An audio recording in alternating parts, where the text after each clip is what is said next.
Razstava Sestop umetnosti na zemljo je na nek način variacija razstave v Moderni galeriji lansko leto, ampak glede na to, da so prostori popolnoma drugačni tukaj v Mariboru, sem skušal najti nekakšen drugačen jezik postavljanja.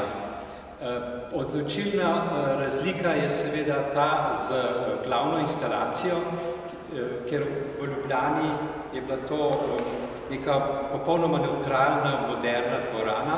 Ko pa sem prišel sem pa videl, da je zgodba čisto drugačna in sem instalacijo potem popolnoma spremenil. To je druga instalacija.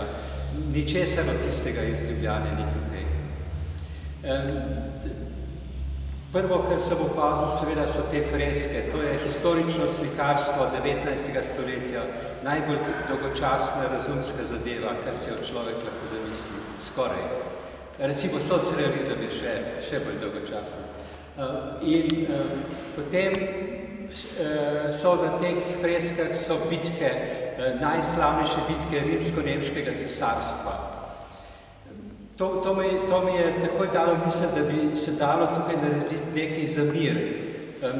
Zame to ni samo simbolično dejanje, ampak je mir ena določena kvaliteta, ki je v prostoru med ljudmi, med živimi bitji možna, ampak dejansko pa skoraj ne obstaja.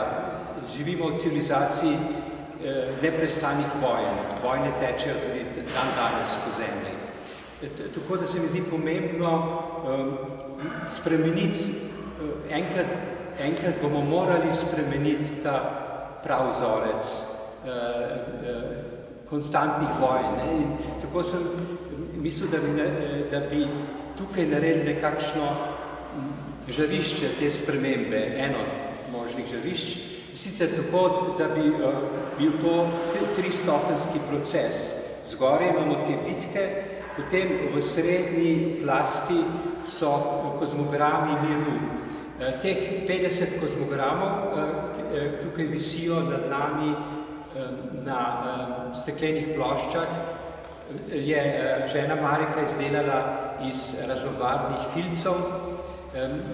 Jaz sem jih oblikoval kot različne vrste kozmogramov, spodbujajo kvaliteto miru, naprimer ravnotežje med nasprotji, ker nasprotja so pogosto, ali pa nepremostljiva razpotja so pogosto vzrok vojen in prepirov. V tem primeru gre pa za to, da ustvaram ravnotežje med nasprotji kot recimo zdravilen moment v tem primeru. No, tako so te kozmograme potem namestili v sredi med nebom in zemljo, tako rekoč. Na zemlji je pa tretja plast, to je na podu, je pa ta lik sestavljen iz opeke. Smisel tega lika je utelešenje, to se pravi materializacija, da se tisto, kar se preobraža nad nami, recimo v sferi zavesti, zato je nad nami, torej v sferi zavesti se ta nesrečni vzorec vojne preobraža in se potem spusti na zemljo kot uresničenje.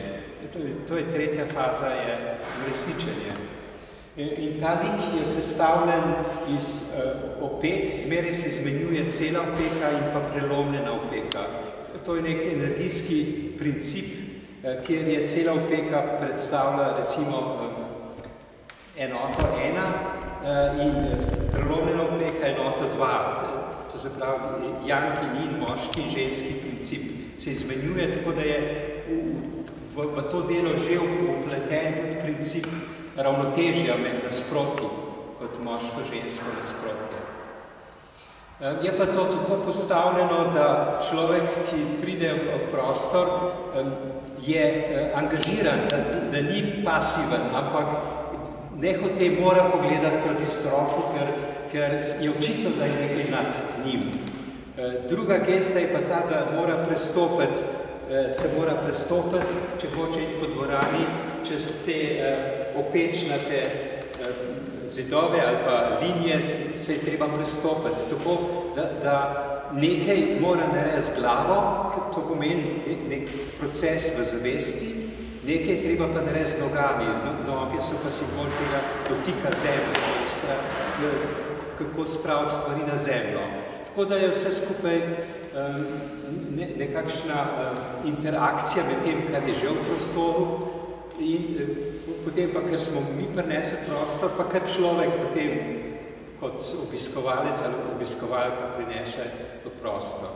Potem je pa še en element, ki zame je pomemben, to, da je to bil nekdaj sakralni prostor, torej cerkev, bivšega samostana, in jaz lahko občutim, da je ta sakralna kvaliteta nekako v podzavesti tega prostora še zmeraj navzoča in ta moment mene zanima pri tej instalaciji še, kako lahko ta sakralna kvaliteta prostora spet pride do izraza.